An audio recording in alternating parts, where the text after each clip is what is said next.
नमस्ते बच्चों, आज हम लोग इस वीडियो में कक्षा 7वीं विषय विज्ञान के बारे में अध्ययन करेंगे। इसके पहले हम लोगों ने वीडियो में देखा था बेटा इसी पाठ का, अर्थात पाठ का नाम है सजीव सृष्टि, अनुकूलन और वर्गीकरण के बारे में। अर्थात यह हम लोग जो है कि तीसरा भाग देखेंगे इस वीडियो के अंतर्गत। इसके पहले हम लोगों ने देखा था कि हिम प्रदेश की वनस्पतियों में किस प्रकार अनुकूलन होता है, वनाच्छादित प्रदेश की वनस्पतियों में किस प्रकार अनुकूलन होता है, इसके अलावा घास युक्त प्रदेश वाले वनस्पतियों में किस प्रकार अनुकूलन होता है। तो ये हम लोगों ने जो है कि भौगोलिक दृष्टि से अर्थात कहाँ कहाँ पे जहाँ पे वनस्पतियाँ पाई जाती हैं किस प्रकार अपना अनुकूलन स्थापित करती हैं, इसके बारे में हम लोगों ने देखा था। अभी इस वीडियो में हम लोग जो है कि ऐसी वनस्पतियों के बारे में देखेंगे जो अर्थात अपना खाद्य अर्थात भोजन ग्रहण के लिए वनस्पतियों में होने वाला अनुकूलन, अर्थात भोजन के आधार पर वनस्पतियां अपना किस प्रकार अनुकूलन करती हैं, इसके बारे में हम लोग इस वीडियो में देखेंगे। तो मेरे प्यारे बच्चों, आप लोग को मालूम है कि अधिकांशतः वनस्पतियां जो है कि अपना भोजन स्वयं पकाती हैं, अर्थात स्वयं पोषी होती है। क्यों स्वयं पोषी होती है? क्योंकि आप लोग को मालूम होगा उसके अंदर हरित लवक पाया जाता है। अपना जो है कि खुद जमीन से अर्थात जो है कि खनिज लवण और पानी को प्राप्त करती है और सूर्य प्रकाश की उपस्थिति में अपना भोजन तैयार करती है। इस प्रक्रिया को हम लोग प्रकाश संश्लेषण के नाम से जानते हैं। अर्थात जो स्वयं पोषी वनस्पतियां होती हैं इस प्रकार जो है कि अपने भोजन को स्वयं तैयार करती हैं, खुद बनाती हैं। लेकिन कुछ वनस्पतियां ऐसी होती हैं जो अपना भोजन खुद तैयार नहीं करती, अर्थात दूसरों के द्वारा तैयार किए गए भोजन को ग्रहण करती है। ऐसी वनस्पतियों को हम लोग परपोषी वनस्पति के नाम से जानते हैं। जैसे पहला मैंने आपको बताया है अमरबेल। अमरबेल की वनस्पति में अनुकूलन, अर्थात अमरबेल जैसी वनस्पतियां अपना अनुकूलन कैसे स्थापित करती हैं, वो अपना भोजन कैसे ग्रहण करती हैं। क्योंकि आपको मालूम होगा अमरबेल जैसी वनस्पतियों में पत्तियां नहीं पाई जाती, उसमें जड़ नहीं होती, तो ये अपना भोजन कैसे तैयार करेंगे। आप लोग को ये आकृति को देखिए बेटा ध्यान से। इसमें आपको एक दिखाई दे रहा होगा, यहाँ पे बहुत सारी पत्तियों के बीच में आपको एक पीले कलर की अर्थात धागे जैसी रचना दिखाई दे रही है, और यही धागे जैसी जो रचना है ये अमरबेल है। अर्थात अब इस अमरबेल को देखिए, इसमें जो है कि इस पीले आकृति में आपको न पत्ती दिखाई दे रही है न जड़ दिखाई दे रहा है, केवल यह धागे जैसी रचना है, अर्थात यह तना है। तो ये अमरबेल है। अब इस अमरबेल में ये सारी चीजें आपको मैंने बताया कि भोजन तैयार करने के लिए उसमें हरित लवक चाहिए, जड़ चाहिए, खनिज और पानी को स्थापित करने के लिए, प्राप्त करने के लिए, लेकिन ये सारी चीजें इसके अंदर नहीं पाई जा रही है। तो ये अपना भोजन कैसे प्राप्त करती हैं? अर्थात देखिए यहाँ पे बहुत सारी विशेषताओं को मैंने लिखा है कि अमरबेल जैसी वनस्पति परपोषी होती है, अर्थात यह भोजन अपना खुद नहीं तैयार करती है, दूसरे के द्वारा तैयार किए गए भोजन को ग्रहण करती है, इसीलिए इसको परपोषी वनस्पति के नाम से जानते हैं। दूसरा है अमरबेल वनस्पति का तना पीला तंतुमय जाल सा होता है। जो मैंने आपको दिखाया कि उसका जो तना है एकदम पीले कलर का दिखाई दे रहा है, धागे जैसी रचना है, अर्थात तंतुमय होता है, वह अमरबेल है, अर्थात वह उसका क्या है, तना होता है। और अमरबेल में पत्तियां नहीं होती है, इसलिए अपना भोजन स्वयं नहीं बना सकते। उनके अंदर पत्तियां नहीं पाई जाती हैं। अगर उनके अंदर पत्तियां होती, हरे कलर की पत्तियां होती, तो उसमें हरित लवक होता, और अगर हरित लवक होता तो ऐसी वनस्पतियां अपना भोजन तैयार करती खुद, लेकिन उसमें ये सारी चीजें नहीं पाई जाती हैं, इसीलिए यह अपना भोजन खुद तैयार नहीं करती है। अगला है अमरबेल में अवशोषक जड़ें पाई जाती हैं, अर्थात अवशोषक अर्थात चूसक जड़ें पाई जाती हैं, और ये जड़ों का उपयोग, ये जड़ें आधारक वनस्पति की रसवाहिनी तथा जलवाहिनी में तक जाकर भोजन ग्रहण करती हैं। मेरे प्यारे बच्चों, मैंने आपको बताया था कि वनस्पतियों में दो प्रकार की वाहिनियां पाई जाती हैं, एक रसवाहिनी और एक जलवाहिनी। रसवाहिनी और जलवाहिनी ये दोनों प्रकार की जो वाहिनियां हैं केवल वनस्पतियों में पाई जाती हैं। अब इन दोनों का अलग अलग काम है। रसवाहिनी का काम है, आपको मालूम होगा कि जो खनिज लवण अर्थात जो आप लोगों ने देख रहा है कि जड़ें जो है जमीन से पानी और जो है कि खनिज लवण को अवशोषित करती है और उनको पत्तियों तक लेके जाती है। और वो पत्तियों तक ले जाने वाली जो वाहिनियां होती है रस वाहिनी होती है। कौन सी वाहिनी होती है? रस वाहिनियां होती हैं। और वही जो है कि पत्तियों में जो तैयार हुआ खाद्य पदार्थ जो होता है वो पूरे जाड़ों तक अर्थात वनस्पति के प्रत्येक भागों तक पहुंचाती है और रस वाहिनी। तो रस वाहिनी और जल वाहिनी ये दो प्रकार की वाहिनियां हैं। अर्थात तैयार किए गए खाद्य पदार्थ को रस वाहिनियां जो है कि प्रत्येक भागों तक पहुंचाती है और विभिन्न भागों अर्थात जो है कि जमीन से खनिज लवण और पानी को पत्तियों तक पहुंचाने के लिए जल वाहिनियां काम करती है। तो इस प्रकार जो है कि दो वाहिनियां होती हैं वनस्पतियों में। तो इन्हीं दोनों दो वाहिनियों के अंदर आपको मालूम होगा इस अमर बेल की चूसक जड़ें वहां तक प्रवेश करती है और वहां से अपने खाद्य पदार्थ को अवशोषित करती है, जिसके माध्यम से उसका जीवनों अर्थात जो है कि खाने पीने की प्रक्रिया अर्थात उसकी चलती रहती है। अर्थात इस प्रकार यह अमर बेल की वनस्पति अपना जो है कि अनुकूलन स्थापित करती है अर्थात अपने भोजन को प्राप्त करती है अर्थात जीवित रहती है। अगर उसके अंदर ये सारी विधि अगर नहीं पाई जाती तो आपको मालूम होगा कि वह वनस्पति जीवित नहीं रहती। अर्थात इसके लिए इस प्रकार की वनस्पतियों में ऐसा अनुकूलन पाया जाता है। अगला है फफूंदी। फफूंदी के बारे में भी आप लोग जानते हैं। अगर फफूंदी को अगर देखना है, अगर जांचना है तो आप लोग क्या करें कि एक पावरोटी का टुकड़ा ले लीजिए या रोटी का टुकड़ा ले लीजिए, उसमें थोड़ा सा पानी की बूंदे मारकर जो है कि उसको डब्बे में बंद करके रख दीजिए। 2-4 दिनों के बाद आप देखेंगे उसके ऊपर एक सफेद कलर की परत दिखाई देती है। वह सफेद कलर की परत क्या है? फफूंदी।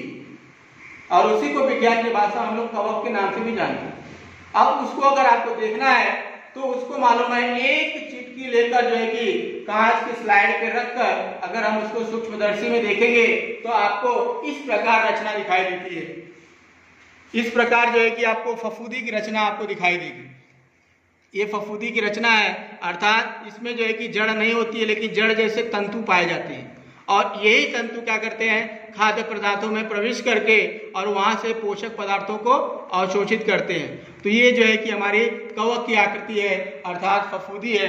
तो इसकी बहुत सारी विशेषताएं हैं। यहाँ पे मैंने लिखा है कि फफूंदी में पर्ण हरित नहीं होता है जिससे ये प्रकाश संश्लेषण की क्रिया नहीं करती है। ठीक वैसे ही जैसे आप लोगों ने अमरवेल देखा था कि वैसे ही फफूंदी भी है, इसमें भी हरित लवक अर्थात नहीं पाया जाता है। और जब हरित लवक नहीं होगा तो इसका भोजन कैसे तैयार होगा? इसके लिए ये वनस्पतियां जो है कि परपोषी होती है अर्थात दूसरों के द्वारा तैयार किए गए खाद्य पदार्थ को अवशोषित करती है। इसके अलावा ये वनस्पति परपोषी होती है।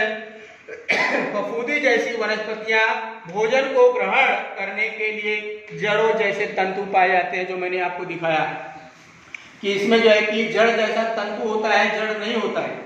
और यह जो है कि खाद्य पदार्थ में क्या करते हैं प्रविष्ट हो जाते हैं और वहां से उस चूसक जड़ के माध्यम से खाद्य पदार्थ को अवशोषित करते हैं। इस प्रकार जो है कि फफूंदी जैसी वनस्पतियां अपना भोजन के कारण जो है कि इस प्रकार अपना अनुकूलन स्थापित करती है अर्थात अपना भोजन को प्राप्त करती है। इसके अलावा अगला है कीट भक्षी वनस्पतियां। मेरे प्यारे बच्चों, कीट भक्षी वनस्पतियों के नाम आप लोगों ने सुना होगा। बहुत सारी वनस्पतियां हैं जैसे ड्रासेरा है, घटपर्णी है। ये सब जो वनस्पतियां आप लोगों को मालूम होगा कि कीट भक्षी वनस्पतियां होती हैं। अब इन वनस्पतियों की बहुत सारी विशेषताएं होती है। ऐसी वनस्पतियां आप लोग को मालूम होगा कि खास तौर पे इन वनस्पतियों को भोजन के लिए, भोजन तैयार करने के लिए अर्थात इनको जो है कि वृद्धि के लिए, इनके विकास के लिए इन वनस्पतियों में नाइट्रोजन, फास्फोरस और पोटेशियम जैसे घटकों की आवश्यकता होती है। मेरे प्यारे बच्चों, अगर इनमें से कोई भी घटक अगर उनको कम होता है या नहीं मिलता है तो उनकी वृद्धि रुक जाती है। तो इस प्रकार जो है कि कीट भक्षी वनस्पतियों को अर्थात ऐसे वनस्पतियां जो है कि दलदल युक्त क्षेत्रों में ज्यादा मात्रा में पाई जाती है अर्थात ऐसी जगहों पे जहां पे नाइट्रोजन की कमी होती है। अब उस नाइट्रोजन की कमी होने के कारण ये वनस्पतियां अर्थात कीटकों का भक्षण करती हैं। कीटकों का भक्ष करके जो है कि अपने भोजन को प्राप्त करती है अर्थात नाइट्रोजन की पूर्ति करती है। तो ऐसी वनस्पतियों को हम लोग कीट भक्षी वनस्पतियों के नाम से जानते हैं। जैसे ड्रासेरा है, घटपर्णी है, ये सब क्या है कीट भक्षी वनस्पतियां हैं। अब इन वनस्पतियों के बारे में आपको मैंने बताया यहाँ पे कि बहुत सारी विशेषताएं हैं। जैसे आप लोगों को मैंने पहले दिखाया कि इन वनस्पतियों की वृद्धि के लिए नाइट्रोजन, फास्फोरस और पोटेशियम जैसे घटकों की आवश्यकता होती है। अगर जहाँ पे ये सारे घटक नहीं पाए जाते हैं वहां पे इस प्रकार की वनस्पतियां पाई जाती हैं। अर्थात जिस जमीन में नाइट्रोजन की कमी होती है वहां पर इस प्रकार की वनस्पति पाई जाती है।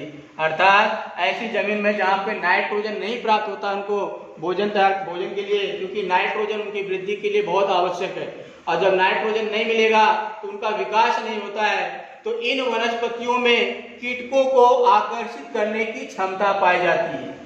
इस प्रकार की वनस्पतियों में उनके पत्तियों और फूलों में अनुकूलन होता है। मेरे प्यारे बच्चों, मैं आपको एक आकृति दिखाता हूँ। यहाँ पर ये आकृति को देखिए, ये आपको जो है कि वीनस फ्लाईट्रैप नामक वनस्पति की आकृति है। यह जो है कि कीट भक्षी वनस्पति है। इसके आप लोग देखे होंगे कि ये जो इसकी पत्तियां हैं, आप लोग देखिए यहाँ पे इस पत्तियों की आकृति आपको अलग दिखाई दे रही है। ऐसा लग रहा है जैसे आप लोग मालूम है दीपावली के समय में हम लोग जो है कि करंजी अर्थात बनाने के लिए जिस प्रकार की जो उसका यंत्र होता है, उस यंत्र के माध्यम से देखिए उसकी आकृति है। तो मेरे प्यारे बच्चों, ये इस प्रकार जो है कि ये खुला रहता है। अर्थात इस यंत्र में आप लोगों को देखे होंगे गाँव घर में गुजिया बनाते हैं, गुजिया बनाने के लिए जो यंत्र होता है उसी प्रकार से इसकी पत्तियां होती हैं। अर्थात जब इसकी पत्तियां खुलती हैं तो इस पत्तियों में आपको मालूम होगा वह कीटक आके बैठ जाते हैं, और जैसे कीटक उसके अंदर बैठते हैं वह पत्तियां जो है कि ढक जाती हैं। अर्थात वह कीटक उसके अंदर अटक जाता है, और इस प्रकार जो है वह उसके अंदर अटकने से वह धीरे धीरे जो है कि उसका जो है कि लिक्विड रूप में रूपांतरित हो जाता है। अर्थात वो उनकी जो तना है वो उसको क्या करता है, अवशोषित कर लेता है। अर्थात इस प्रकार जो घटपर्णी वनस्पतियां होती हैं वह अपना भोजन अर्थात नाइट्रोजन की पूर्ति करती है। अर्थात ये वनस्पतियां कीटकों का भक्षण कर रही हैं, इसीलिए ऐसी वनस्पतियों को हम लोग कीट भक्षी वनस्पति के नाम से जानते हैं। तो मेरे प्यारे बच्चों, तो इतनी सारी चीजें हम लोगों ने जो देखा ये वनस्पतियों के बारे में देखा। इसके पहले हम लोगों ने वनस्पतियों के बारे में बहुत सारी चीजें देखी कि वनस्पतियां जो है कि किस परिवेश में किस प्रकार जो है कि अपना अनुकूलन को स्थापित करती हैं। आज हम लोगों ने उसके भोजन के संबंध में भी देखा कि अलग अलग प्रकार की अलग अलग जगहों पर वनस्पतियां अपना भोजन किस प्रकार जो है कि ग्रहण करती हैं। कुछ वनस्पतियों का आप लोगों ने देखा कि जो अपना भोजन स्वयं तैयार कर सकती है, अर्थात उसके अंदर हरित लवण पाया जाता है, प्रकाश संश्लेषण की क्रिया करने की उसमें क्षमता पाई जाती है, इसलिए ऐसी वनस्पतियां स्वयं पोषी होती हैं। लेकिन जिन वनस्पतियों में हरित लवण नहीं पाया जाता है, प्रकाश संश्लेषण की क्रिया नहीं कर पाती है, ऐसी वनस्पतियां परपोषी होती है, जिसके बारे में आप लोगों ने ये सारे देखी। तो मेरे प्यारे बच्चों, तो इतनी सारी बातें हम लोगों ने वनस्पतियों के बारे में देखा। अब हम आगे देखेंगे कि प्राणियों में अनुकूलन, कि प्राणी अपना अनुकूलन कैसे स्थापित करते हैं। तो मेरे प्यारे बच्चों, जिस प्रकार आप लोगों ने देखा कि वनस्पतियां अपना अनुकूलन स्थापित करती है, उसी प्रकार से प्राणी भी अपना अनुकूलन करते हैं। प्राणी भी अलग अलग जगहों पे पाए जाते हैं, और अलग अलग जगहों पे पाए जाने के लिए उसके अंदर अर्थात ऐसे जो की क्षमता पाई जाती है, और जिसके माध्यम से वो अपना अनुकूलन स्थापित करते हैं। अभी हम लोग देखेंगे कि पानी में पाए जाने वाले जो प्राणी हैं वो किस प्रकार अपना अनुकूलन स्थापित करते हैं। पानी के अंदर आप लोगों को मालूम होगा कि कौन कौन से प्राणी पाए जाते हैं। मछलियां पाई जाती है, मेढक पाया जाता है, इसके अलावा और भी बहुत सारे प्राणी पाए जाते हैं। तो वो अपना अनुकूलन कैसे स्थापित करते हैं, जो पानी के अंदर पाए जाते हैं। तो मेरे प्यारे बच्चों, पानी के अंदर पाए जाने वाले प्राणियों की कुछ विशेषताएं, वह विशेषताएं जिस प्राणी के अंदर पाई जाती है वह पानी में जीवित रह सकता है। अगर उसके अंदर ये सारी बातें नहीं है तो वह पानी में जीवित नहीं रह सकता है। तो जैसे मैंने आपको कुछ पॉइंट दिए हैं, जैसे यहाँ पर देखिए कि जमीन पर पाए जाने वाले और पानी में पाए जाने वाले प्राणियों में अंतर दिखाई देता है। आपको मालूम होगा जो जमीन पे पाए जाते हैं और जो पानी में पाए जाने वाले, दोनों आपको अलग अलग दिखाई देंगे, एक जैसे नहीं रहेंगे। अर्थात यह उनके अनुकूलन के आधार पे, अगर वह पानी के अंदर अनुकूलन स्थापित कर लेते हैं इसलिए पानी में रहते हैं, और जो जमीन पे स्थापित करते हैं वो जमीन पे रहते हैं। तो पानी में जो रहने वाले जो प्राणी हैं पानी में पाए जाने वाले प्राणियों के शरीर पर शल्क तथा शरीर पर तैरने के लिए पर होते हैं। अभी आपको मालूम होगा पानी के अंदर जो प्राणी पाए जाते हैं, खासतौर पर मछलियों को देख लीजिए, तो उनके शरीर के ऊपर शल्क पाए जाते हैं और इस शल्क से उनके शरीर की रक्षा होती है और साथ ही साथ उसमें पर होते हैं, पर जिसके माध्यम से मछलियां पानी में आसानी से तैर सकती हैं और इसीलिए यह उनके अनुकूलन के आधार पे है। अगला है कि शरीर का आकार दोनों ओर सकरा होता है। आप लोग देखिए मछली को, आप लोगों ने देखा होगा कि मछली के दोनों तरफ, उसकी मुंडी की तरफ और उसकी पूंछ की तरफ आप देखे होंगे कि सकरा भाग दिखाई देता है और बीच में मोटा हुआ दिखाई देता है, अर्थात दोनों तरफ सुंडाकार होता है और इसके कारण वह मछलियां पानी के वेग को, अर्थात जो है कि धाराओं को चीरकर आगे बढ़ सकती है। अगर ऐसा नहीं होता तो पानी के बहाव के साथ बह जाती है, लेकिन वह धाराओं को भी चीरकर आगे बढ़ सकती है। इसके लिए उनके दोनों सिरे जो है कि सुंडाकार होते हैं, अर्थात सकरा पाए जाते हैं। अगला आप लोग देखिए, श्वसन के लिए नाक की जगह पे गलफड़े पाए जाते हैं। मछली में आप लोगों ने देखा होगा कि वह श्वसन के लिए उसमें गलफड़े होते हैं, क्योंकि गलफड़े में सिर्फ अगर आपको देखिए तो गलफड़े जो पानी में पाए जाने वाले जो मछलियां हैं उसी के अंदर होता है, क्योंकि जो जमीन पे पाए जाने वाले प्राणी होते हैं उनको श्वसन करने के लिए फेफड़े की जरूरत पड़ती है, वो फेफड़े से अपना शोषण करते हैं, लेकिन जो पानी में पाए जाने वाले प्राणी हैं वो गलफड़े से शोषण करते हैं, इसलिए मछलियों में गलफड़े पाए जाते हैं। अगला है, पलकें पारदर्शी होती है।